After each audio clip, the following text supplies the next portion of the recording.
Isang suspect sa panguhold ng napatay matapos barilin ng station commander sa loob mismo ng himpilan ng pulisya sa Maynila. Gihit ng mga pulis ng ago ng baril ang suspect at tinangka silang paputukan. Saksi si Ivan Mayrina. Sa isang pambihirang pagkakataon, naging crime scene ang mismong investigation section ng Manila Police District Station 1 sa Tondo, Maynila. Isang suspect sa pang-hold up kasi na naaresto alas 10 ng umaga kanina na kinilalang si Michael Dadulo ang sumunggab kay PO3 Marianito Nabida nang isinasailalim na siya sa investigasyon sa silid na ito alas 2 ng hapon kanina. Nagpambuno raw sila hanggang tuloy ang maagawan ng baril ni Dadulo ang Police Maynila. Sabay tulak sa akin, nakasafe naman tong baril ko, nakakuha niya.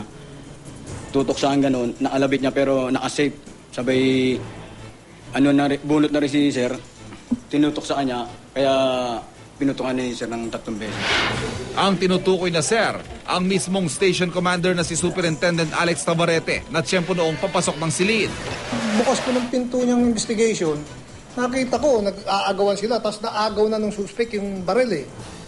Nakapoint kay Nabida, kinalabit, hindi pumutok. Nandun na ako, tumakbo ako doon sa gawiran ng lamesa.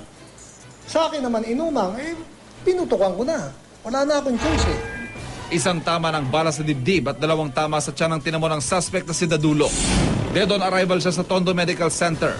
Hanggang ngayon ay wala pa rin pupunta at nagpapakilalang kaanak ng suspect.